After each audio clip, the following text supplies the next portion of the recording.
Welcome to City Connection. It's Monday, March 2, 2026, and I'm your host, Allison Donahue. Brought to you by the Grand Rapids Community Media Center, this live program connects you directly with our city officials, giving you the chance to hear the latest local news and ask questions about the issues that matter most to you. Joining us later on the show today is First Ward Commissioner Alicia Marie Belcheck. But first, let's go over some of the latest updates from around Grand Rapids. An investigation remains underway into the February 18 officer-involved shooting that left 32-year-old Daquan Johnson dead. Grand Rapids police say officers pursued Johnson while he was riding a bicycle after suspecting he had a firearm. Body camera footage released by the department shows officers in a K-9 unit engaging Johnson before an officer fired multiple shots. Johnson was reported to a hospital where he later died. A firearm was recovered at the scene, according to police. The Kent County Medical Examiner ruled Johnson's death a homicide. The Michigan State Police is leading the investigation, and the officers involved remain on administrative leave. In the week since the shooting, community members have renewed calls for greater transparency and changes to policing policies, including the department's use of K-9 units. Deputy Chief Joe Trigg is stepping in as Grand Rapids interim police chief beginning today. City Manager Mark Washington appointed Trigg, a 25-year veteran of the GR Police Department, to lead the department during its transition to new leadership. Former Police Chief Eric Windstrom has left the department to become Police Chief in Pensacola, Florida, after nearly 4 years leading GRPD. The city has said a national search will be conducted to select a permanent chief. The City of Grand Rapids Fire Department has launched its 2026 firefighter recruitment process. Applications for firefighter positions are open as of March 1 through May 30. The department is also accepting applications for fire cadet positions, a 4-month paid opportunity, and for its Fire Youth Academy, a 1-week summer program for Kent County teens ages 15 to 18. To help interested candidates prepare, GRFD will host a series of open houses between now and May. The events will include presentations on the hiring process, interview guidance from a deputy chief, and the chance to try portions of the physical agility course. More information is available at joingrfire.com. The Grand Rapids City Commission approved a $14.56 million construction contract with Tapling Group LLC for the Grand River Revitalization Project, moving the long-planned effort to restore the city's namesake rapids into its construction phase. The first phase of the project, known as the Lower Reach, will span from I-196 to Fulton Street. 4 dams will be removed and replaced with natural rock features designed to restore rapids, improve aquatic habitat, and expand recreational access along the river. Anabawen Park with Gillette Bridge to Bridge Street will serve as the main staging area and will close for construction beginning this spring. Construction is expected to take about 2 years. The second phase, known as the Upper Reach project, includes the proposed removal and replacement of the 6th Street Dam. And because that dam serves as the first sea lamprey barrier on the Grand River, the work is being led by the Great Lakes Fishery Commission, which has begun its environmental review process. It's tax season, Grand Rapids. The Grand Rapids Income Tax Office is expanding its hours ahead of the April 30 city income tax filing deadline. The office will be open select Saturdays from 8 a.m. to 2 p.m. on March 14, March 28, April 11, April 18, and April 25. Beginning March 4 through April 29, the office will also stay open until 7 p.m. on Wednesdays. Regular weekday hours remain 8 a.m. to 5 p.m. and walk-ins are welcome. Residents of Grand Rapids are required to file a city income tax return regardless of where they work. Non-residents who work in Grand Rapids must file a non-resident return. Officials recommend bringing a photo ID, the first 2 pages of your federal return, and any W-2s, 1099s, or supporting schedules. The deadline to file 2025 city income tax returns is April 30. More information is available at grcity.us/income tax. The City of Grand Rapids has launched a redesigned website at grandrapidsmichigan.gov as part of a multi-year effort to modernize its digital presence. The updated site features improved navigation and reorganizes information around services residents use most, rather than by department, and now includes 4 main categories: a prominent I Want To section for quick access to payments and services, and an expanded city events calendar. In partnership with the City of Grand Rapids, the Michigan Department of Transportation will replace the Martin Luther King Jr. Street Bridge from the northbound US 131 ramps to approximately 200 feet east of Buchanan Avenue. This section of the bridge, formerly known as Franklin Street, was originally built in the 1920s to cross the numerous railroad tracks that are still prominent in this area. March brings both Sunshine Week, focused on government transparency and public records, and Free Speech Day, a celebration of First Amendment rights, and the Grand Rapids Community Media Center has several events planned. Wealthy Theater will host The Truman Show on March 10 in partnership with GRTV, the documentary Rebel with a Clause on March 19 in partnership with the Rapidian, and Hackers on March 24 in partnership with GRCMC's Web Services. GRTV's Free Speech Day programming will air March 11 with community submissions due by March 4. More information on that is available at grcmc.org. GRTV's Spring Fund Drive runs from March 9 through the 13th, and the Rapidian Spring Fund Drive runs from March 16 to March 22. Donate $10 to either program to help make this live monthly programming possible. Visit grcmc.org/donate. That's it for city updates. When we come back from the break, we'll be joined by First Ward Commissioner Alicia Marie Belcheck. Allison Donahue, joined here by Commissioner Alicia Marie Belcheck. And thank you for coming back to our show today. Yep, thank you. We had you last month, but happy to have you again to fill in for the mayor this month. I was just going to say the mayor sends his gratitude and well wishes to everybody. He's doing all the mayor things and extra things with family. So yeah, I'm pinch hitting this month. But I know there's been a lot of conversation in the community. We had a really intense week in the last couple of weeks. Yeah. So I will do my very best to show up and help wherever I can here. Before we jump into that, I have been told that there's a birthday announcement we have to make. We do? Yes, Melinda Usasi's birthday is today. Oh, true. Happy birthday to my colleague, Commissioner Usasi, whose birthday is today. Today's March 2nd. And if we're going to be on birthdays, I'm going to say mine's on March 13th. I get to be on Friday the 13th, and I'm celebrating a big decade milestone. I'll leave it at that because y'all can play the carnival game. Put in the Facebook post how old you think I am. That's cool, huh? And one more birthday to my colleague, Elena Dressler, the civic producer at the Rapidian. Happy birthday to all the Pisces. Yeah, and if I've missed anyone, happy birthday to you all too. Yeah. All right, well, that's the fun news. You have already kind of set up part of this conversation. It has been there's a lot of grief going on in Grand Rapids. We talked at the top of the show about the death of Jaquan Johnson, and I saw some reporting from, I believe it was Fox 17, that this is the 12th officer-involved shooting in 4 years. And I mean, we're hearing that, we're feeling it from people. You don't always get the opportunity to respond to community members at those meetings when there's a ton of public comment, but you have some space here if you would like to use it. Thank you. First of all, on behalf of me personally, I have not yet had the opportunity to say publicly the condolences that I really sincerely feel for Daquan Johnson. Is it Daquan? Daquan? I've heard it different places. I heard his mother pronounced Daquan. Daquan, thank you for that. Okay, so to Daquan Johnson and his family, Mom was there at the commission meeting last week. I heard her directly. I've been watching wherever I can, the videos, and I just want to say my heart goes out, my condolences sincerely sent to everyone who knew him, and to the community as a whole. And on that note, since you've brought up the other ones, I think this is an opportune time to recognize the amount of grief that we have, and the condolences that I wish I could send to all the people who've had these kinds of or lost someone incidents. We had someone in December, who some people think he had mental health. His family was very disturbed about it, and he ended up getting and shooting at police, and, suicide by cop is the implication. But,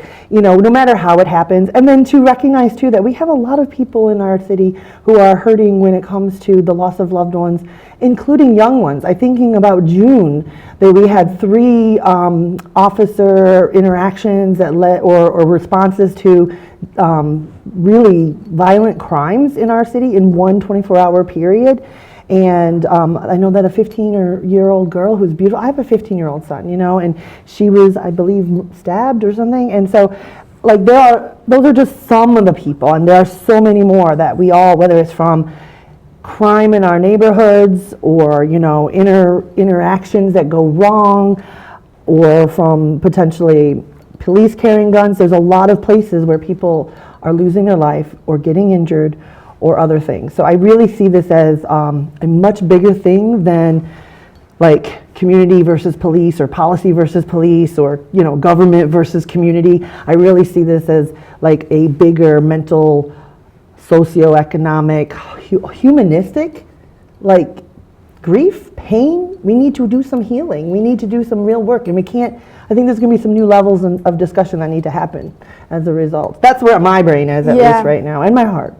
Yeah, so part of that discussion, what is happening at the city commission level? What is there, like, what powers does the city commission have to change or adjust GRPD policies? I am so glad that you phrased it exactly like that, because the thing that I think, what I heard when people come to these meetings last week or on other occasions, they're like, you, powerful person, we perceive you to do something, right? Do something now.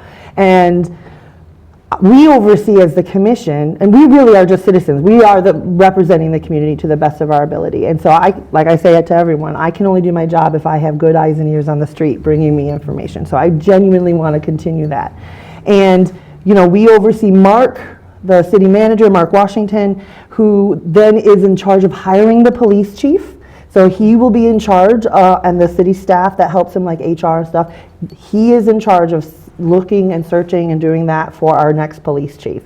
He's also the one that would be able to direct on behalf, if we had a movement on the commission that said, and we have already said to Mr. Washington, please, let's at least look, what else can we be doing? I know the mayor's having those conversations, and there's a willingness to at least look, but it's his job as the manager, the CEO of our city, to direct the police chief and the police department to do that. So it becomes a staffing issue. Mm-hmm. And I think this is one of the things that when we start talking about civilian oversight and things like that, first of all, I want to highlight that we have a civilian appeals board, which has been kind of cutting edge, and other communities who've had those kinds of boards since us don't get the same features. Can you talk about that board? What does it do? So I'm getting there. We'll wrap it all together. Sorry to jump No, in. you're fine. I'm glad. So the Civilian Appeals Board is an appointed body. So city commissioners, every one of us and the mayor have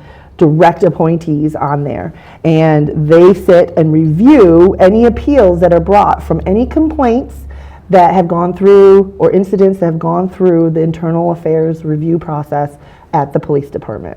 And then, so if that determination, which keep in mind, I've gotten this question or seen it, why is everything done inside the police department? And a lot of that, I want to make clear that it's hard, we're in this weird space between. There are disciplinary actions and union contracts. It's a staffing thing, a staffing issue. And so the internal affairs department deals with those things, like it's like the HR, but for disciplinary action.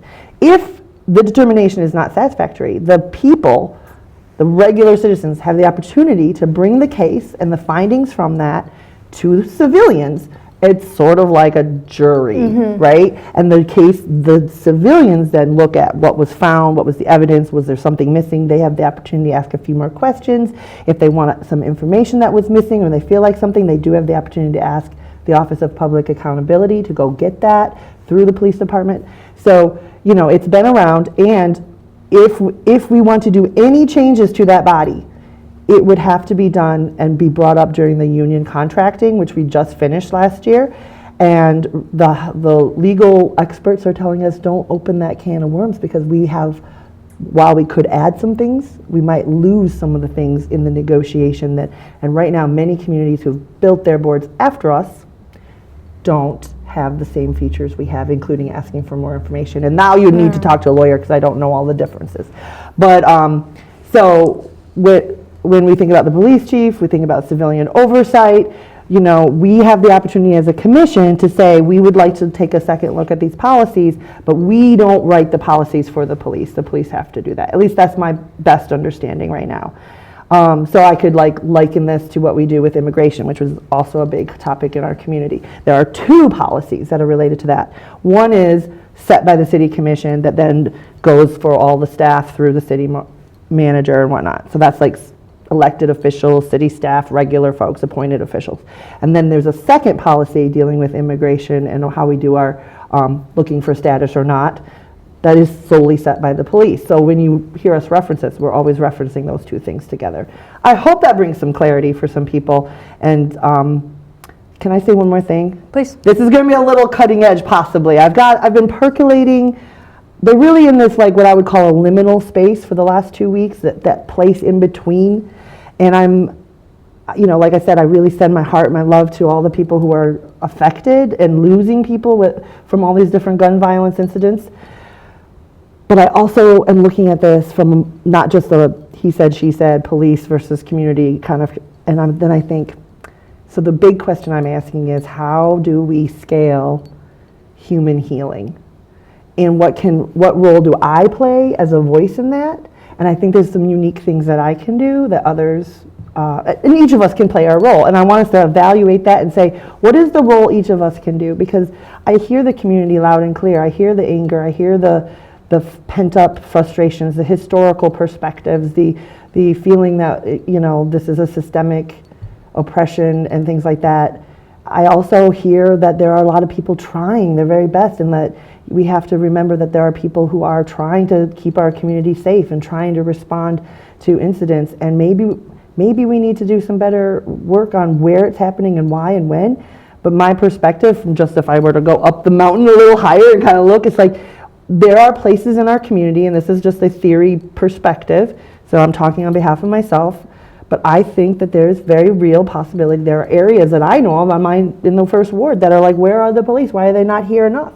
So then by contrast, you might have places where they're like, they're here too much. So I think there's, you know, a lot of just thinking and reviewing and behind the scenes work that needs to be done. And it doesn't have to be done just by the commission. I think that there are experts in the field. I think there are community members who have lived experience. I think there are neighborhood leaders. And that's my cutting edge. And then the next cutting edge, I think, is like to really, for me, is to say, I've had some people in my life who have leadership and they say, we should be listening to the experts and we should be just synthesizing as commissioners and like fielding in. And I don't think that's right. Mm-hmm. My personal belief is I need to educate myself and research the research out there as best I can, because I really am struggling with this idea that we've had people studying this for their whole lifetimes and we haven't figured out how to crack it. Seems like we would have if we could have.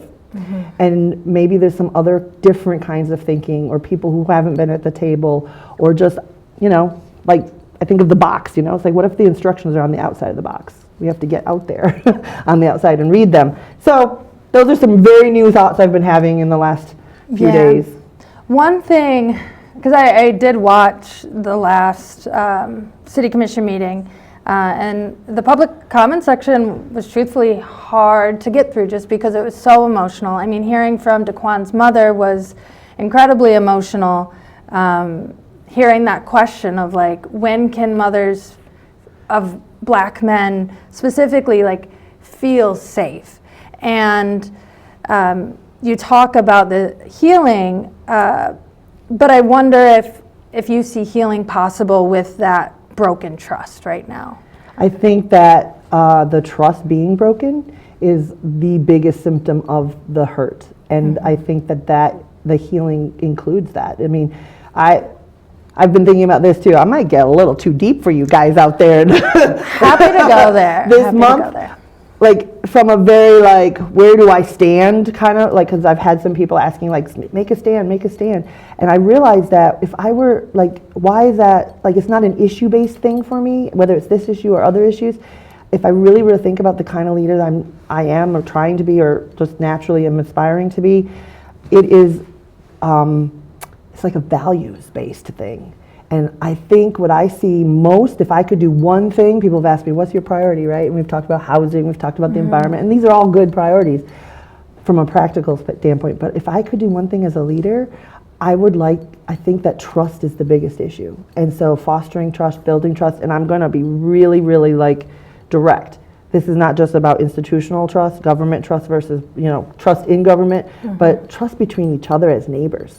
And I think like when I think back on what I've been saying for the last year, I've been very, very consistent to say, we all are Grand Rapids. Have you talked to your neighbor? Do you help them when they lost their job? Do you bring, like you go Feeding America, get extra food?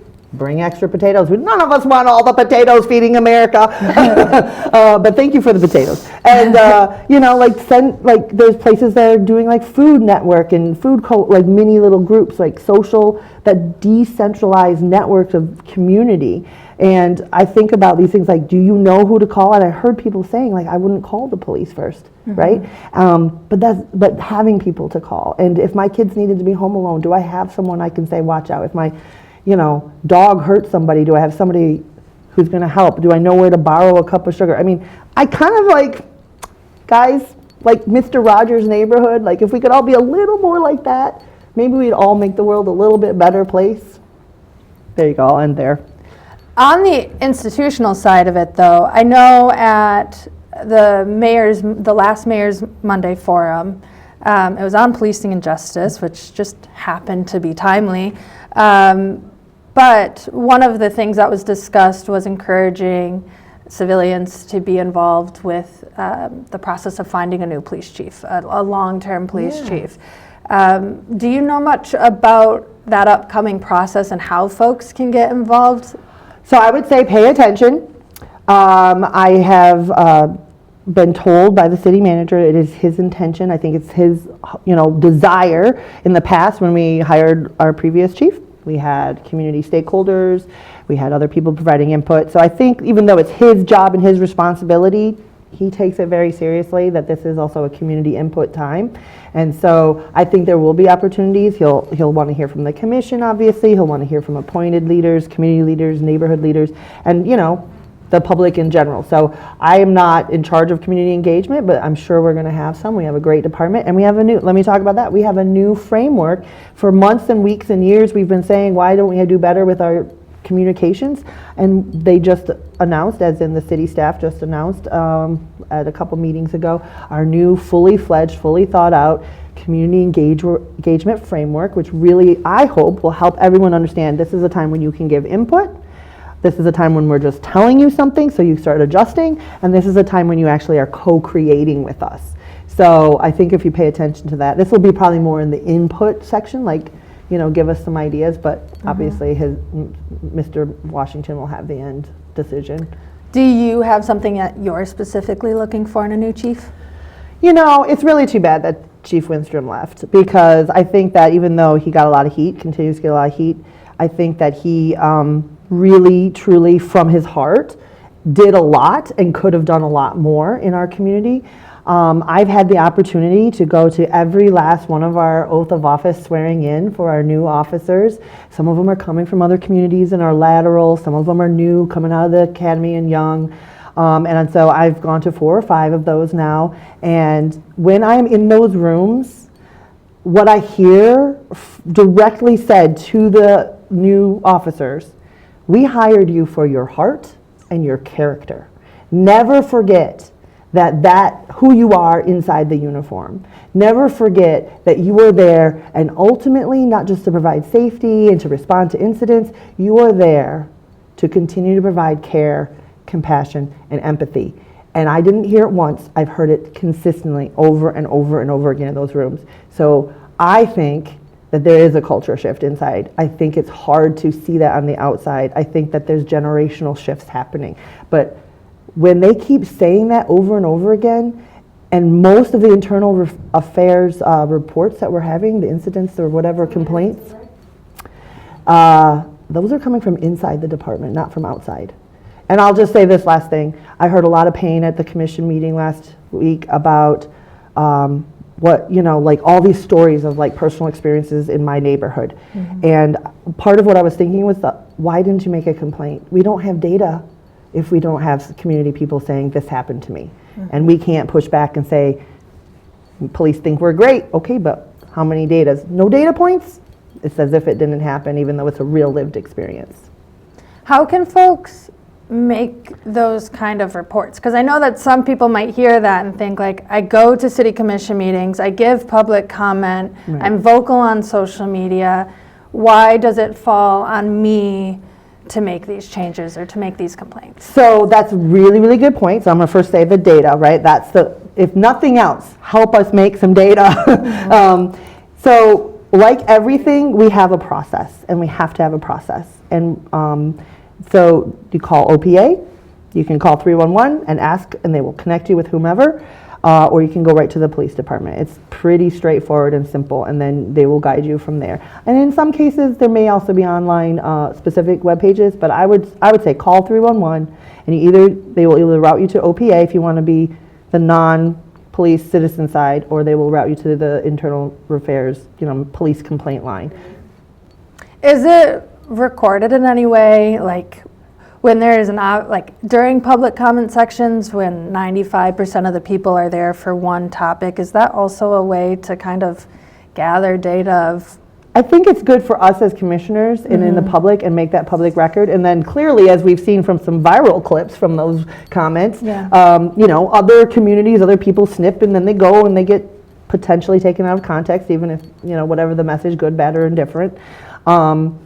But it is not a formal complaint. It does not create a data set, and it does not be the foundation from which we can build where are the problems really happening. If I want a map of the heat, like if I want a heat map, AKA I want a heat map, where are the neighborhoods that have the most problems? No data, no idea. Yeah. Well, it is now time for us to take another break. When we return, we'll be answering questions from viewers like you. To take part in the conversation, send in a question to cityconnection@grcmc.org or submit a question through the Rapidian's Instagram story @the Rapidian. Welcome back to City Connection. It's March 2, 2026, and we're joined here by Commissioner Alicia Marie Velchek. During this part of the show, we'll be taking questions from viewers, starting with a question that came through from email. What is the City Commission's goals this year about housing affordability in Grand Rapids, specifically toward people who rent in the city? Rent rates here are crazy. A lot of the options in the city feel like they are controlled by a monopoly of a few realty businesses. What about protecting tenants from overreaching lease agreements, etc.?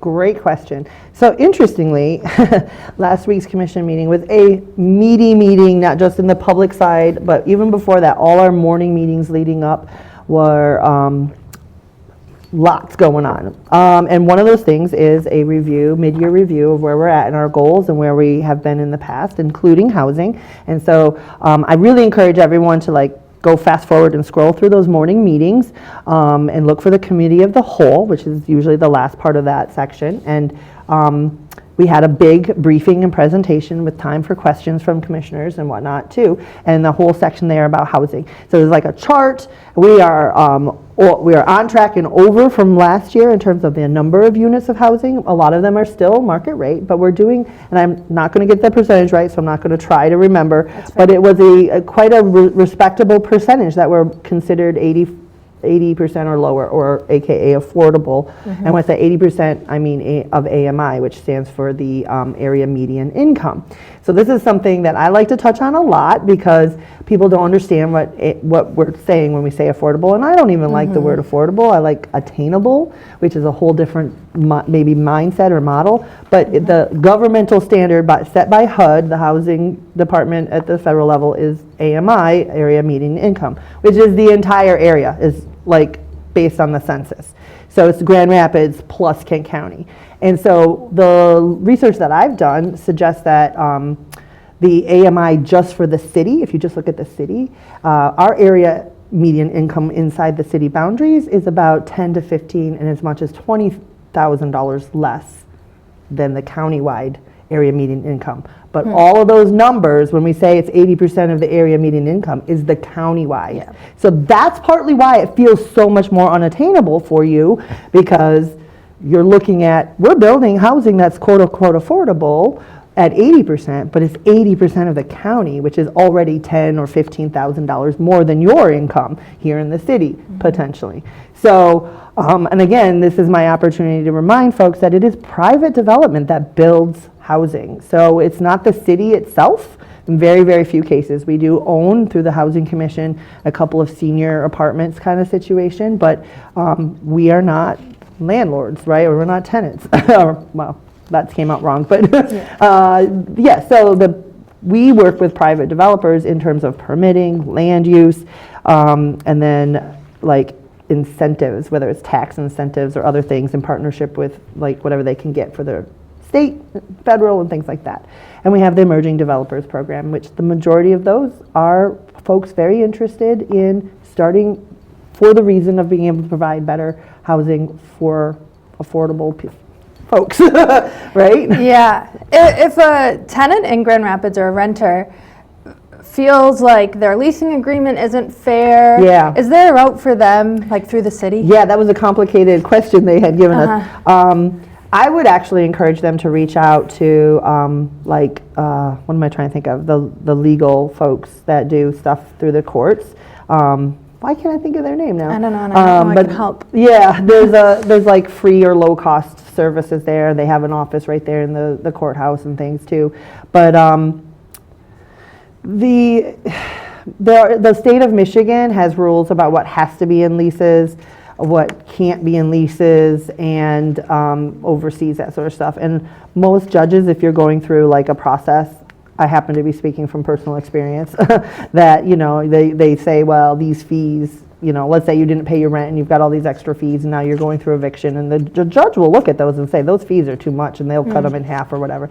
So I think that it's important that we are smart as consumers and people who are in renting and read what's being offered and negotiate right then with your landlord as much as possible, especially if they're just a person.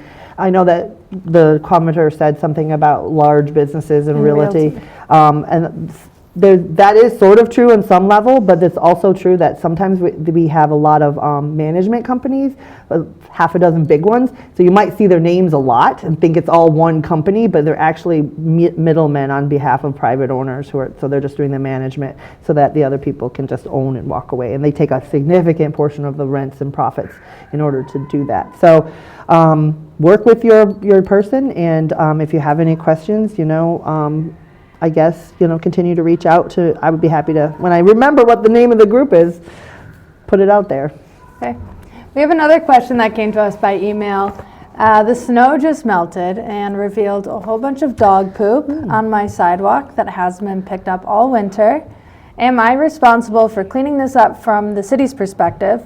I am not a pet owner, partially because I don't want to pick up their poop, and I am frustrated with my neighbors who have no idea who's responsible.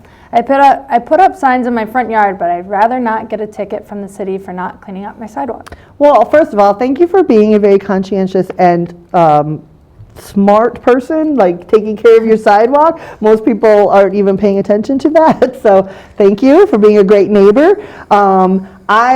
Knock on wood, don't think you'll get a ticket. It's not something that, yes, there is a city code about picking up dog poop, FYI. Pet waste is a pollutant, and it does carry E. coli, can make us all sick. But you are correct that it should be the pet owner's job. And so we need to do a better job of PSA to our pet owning friends that you should carry around your little poop bag and pick it up, okay? Garbage bags, grocery bags, you don't have to spend any money, but it's really necessary. I too had a problem with stuff like that in my curb, and I did end up getting signs from Amazon and putting them on my curb tree, and it seemed to help. So I'm sorry the yard signs aren't working for you, but unfortunately it is in front of your house and nobody else is going to come and do it, unless you can find the pet owner and collectively all coerce them into doing it. But this is also where I go back to the idea of building community, and what now more than ever, how we need each other. Maybe we have an opportunity here. We're going to have coming up in April there's a big citywide, we're now expanding it to 2 days potentially, citywide neighborhood cleanup. So maybe this is an opportunity to get some of your block members together. and say, hey, help me with this mess that has been left of no responsibility of my own, and I'll help you with something over there. And then start talking about how maybe we can show up for these wider citywide cleanups that are going to be coming up. Another question, this one comes from a Redditor. Does Commissioner Belcheck support creating new GRPD policies restricting police dogs solely to drug or bomb sniffing? Wow, that is a direct question. Wow. I appreciate the question. And, you know, quite frankly, I have not spent a ton of time. I'm thinking at that bigger level, like I was just discussing.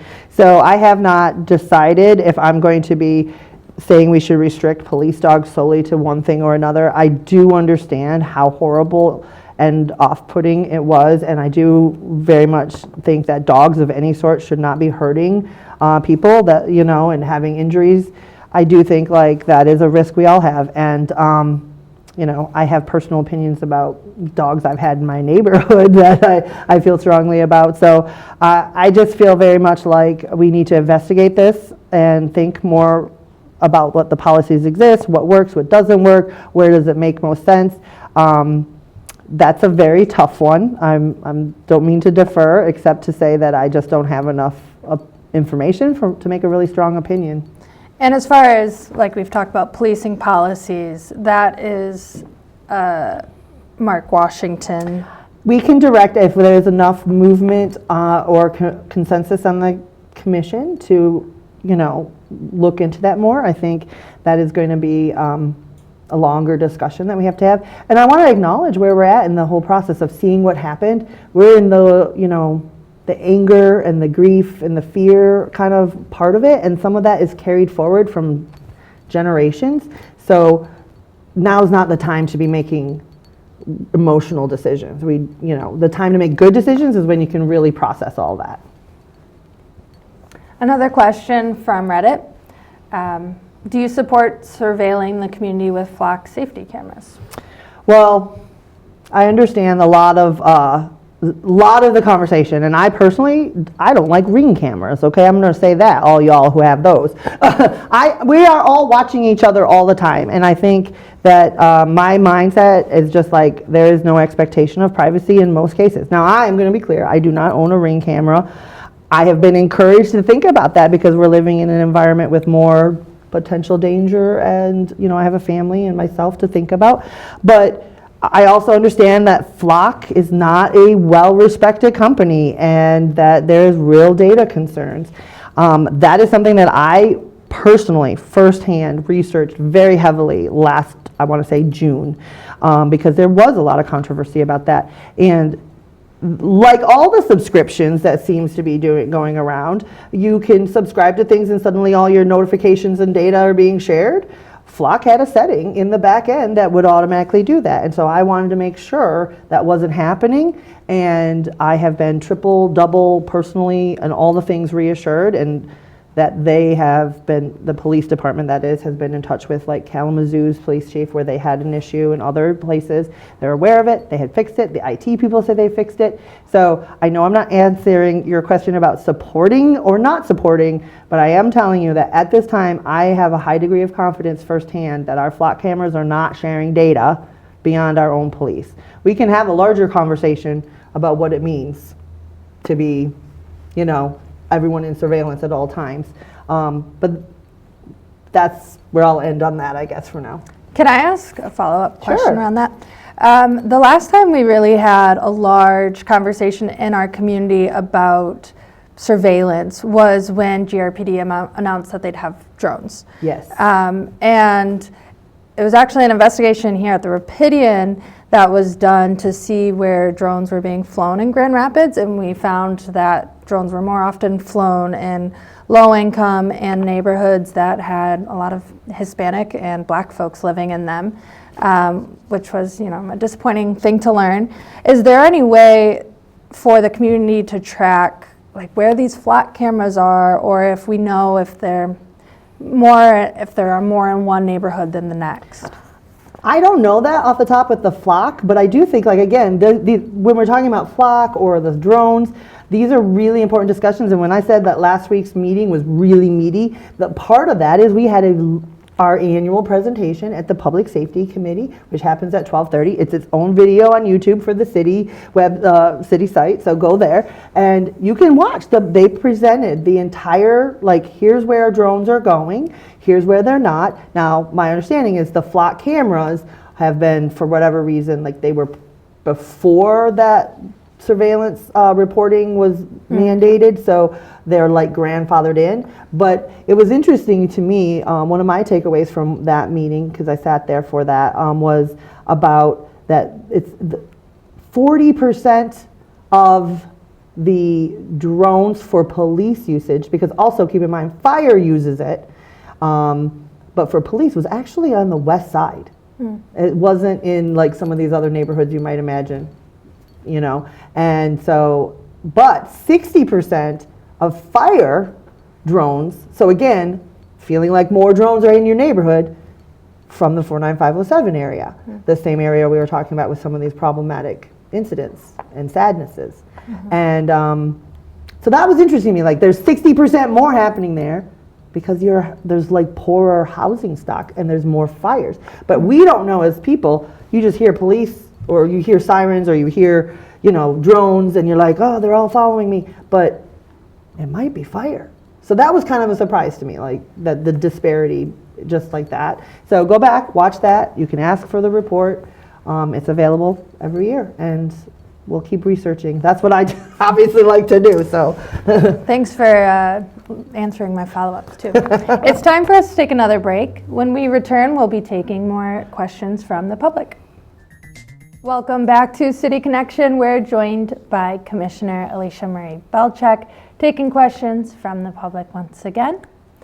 Another question from Reddit asking, involving the noise amplifier ordinance, with the recent banning of voice amplifiers within 100 feet of medical facilities, what is to prevent this ordinance to be used as justification to quell protests all around downtown? I think this one might have a few questions, so let's pause after each one. Yeah, I don't know. Keep going? Yeah, okay. Let's get the whole gist. Could any medically adjacent company theoretically rent space near a Planned Parenthood area? Would this hinder unionizing efforts by medical professionals to strike outside places of work? Could return to the river be canceled because of its proximity to the Corwell offices on Monroe?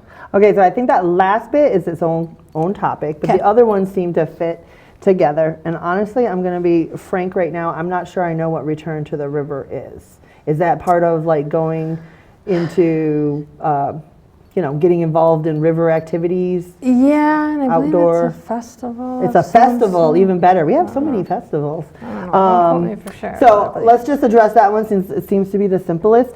I would ask the planning department, and if you're planning a special event, to coordinate with the special events department, because you have to get your permit and your site plan and everything like that. So if you're a planner or you know planners or you're curious about a festival that would have impacts potentially, or you're worried about, I would reach out to the organizers of that and have them work with those folks to get your answers, because Corwell would have to have a plan and everybody would. So, but I will say, since we're on that topic, FYI, folks, you mentioned the river restoration and the lower reach.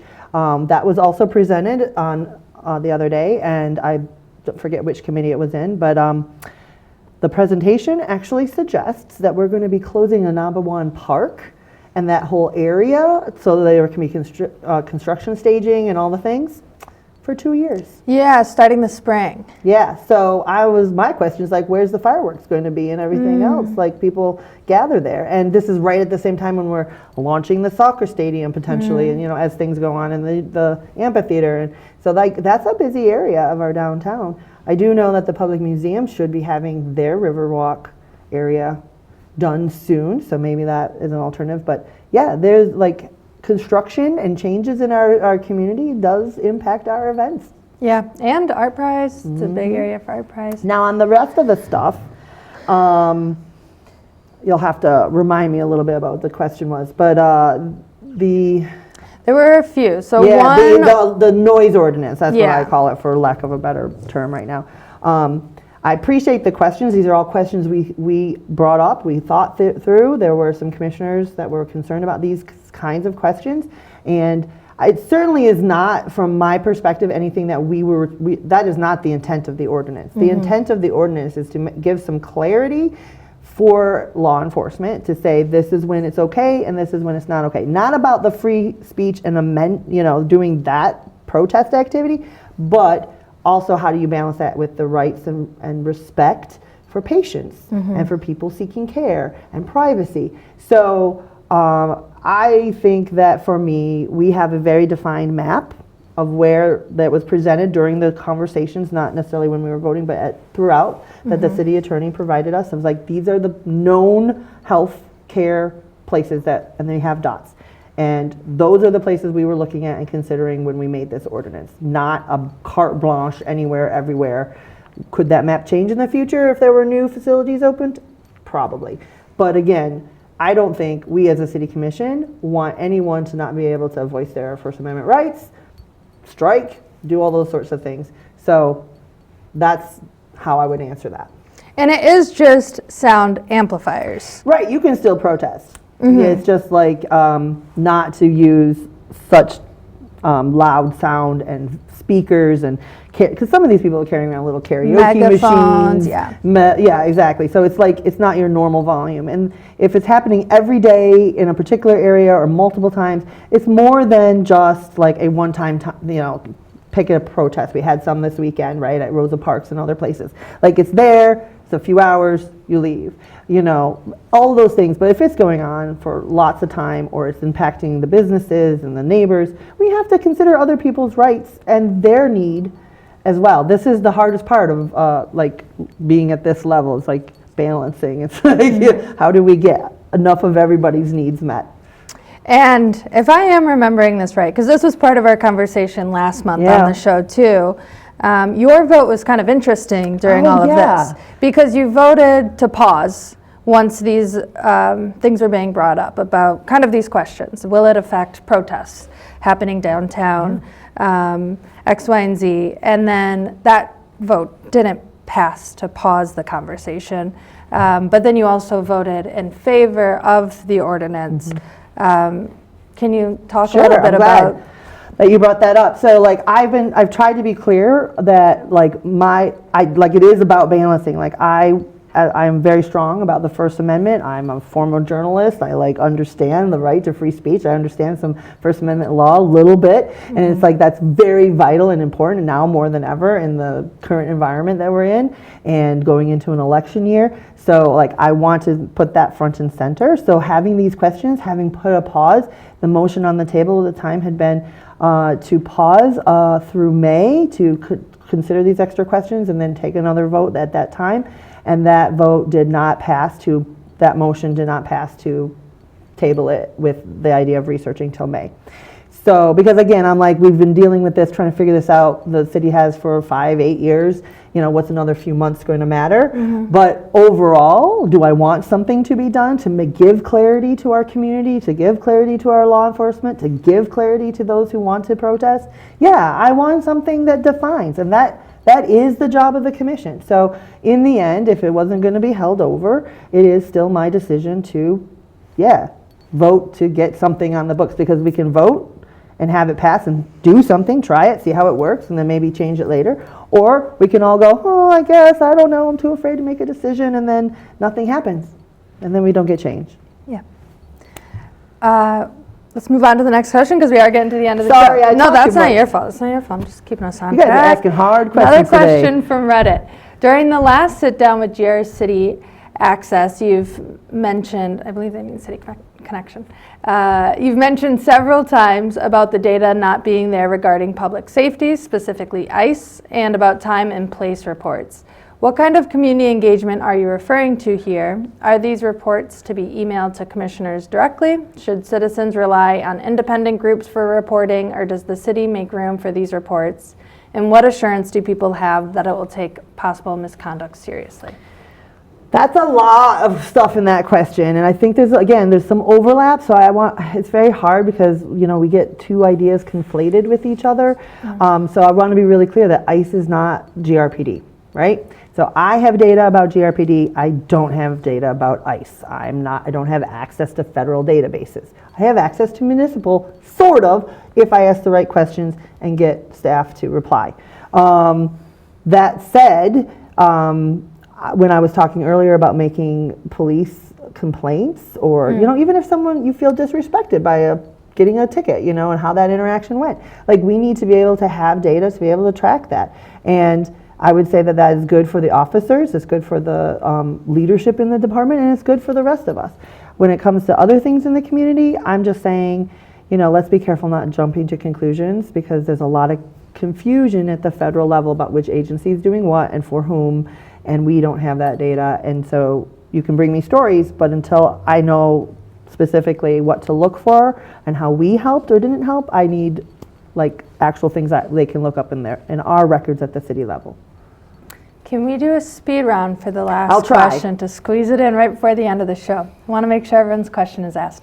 This one came in through email. What is your take on the comments made by former Police Chief Eric Wenstrom about the lack of trust in police in our community? This is great. I think this goes right back to where we began our conversation and some of those ideas that I was sharing about from a very much higher level. I really do think we have a trust problem. I think that is a trust between people in our community, trust between institutions and organizations, trust between, government and people and police and people. And I think that he's not wrong in that aspect. I think that's what he was trying to convey. And if I could solve one thing through my leadership from a values perspective, it would be to help rebuild and start healing enough that we can start to build trust, because we can't work together and co-create and collaborate a future if we can't trust each other. So I know it's hard to hear, but I think that he was trying to get to something there that I think he's leaving with. This is me judging a little, but I think he's leaving with a little bit of sadness that he wishes he could have done more and stayed longer, and he felt like he was at a dead end. But again, reading between the lines there, please take that with a grain of salt, everyone who wants to snip this. Well, that is all the time that we have today. Thank you to our guest for coming in and sharing your insight. And thank you to all of you at home for tuning in and sending in your questions. Don't forget, you can always watch rebroadcasts throughout March on cable GRTV's Channel 25 or the GRTV YouTube page. See you next month, Grand Rapids.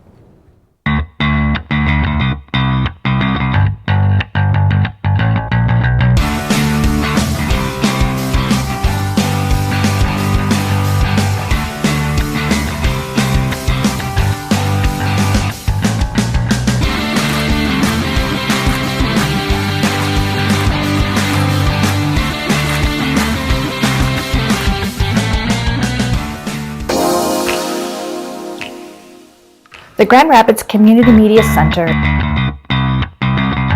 is committed to creating a diverse and inclusive environment for all community members. It is a place where community voices are heard, valued, and lifted through media. We seek to provide area residents with a platform to participate in free speech, be engaged with the community, and share their diverse voices. As a multimedia platform organization, we provide and support a variety of community resources, including our radio station, WYCE 88.1 FM, our TV station, GRTV, our hyper-local news program, The Rapidian, web services, and our historic theater, Wealthy Theater. WYCE is West Michigan's only community radio station that is listener-supported and volunteer-powered.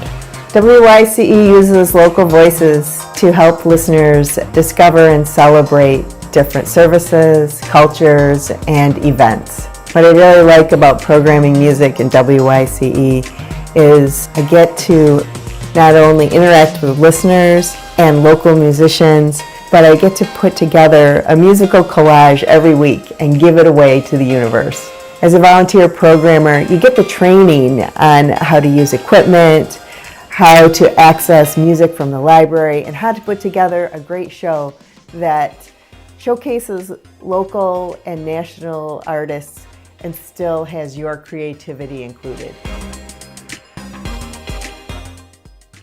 The Web Services Department helps West Michigan nonprofits connect, learn, create, and share through locally built and accessible websites. We help nonprofits strengthen their online presence by developing one-of-a-kind websites tailored to their specific needs. The web services team can take care of all the technical needs of getting a new site up and running, including website hosting, domain name registration, theme development, and page layout. Websites are built with accessibility and responsiveness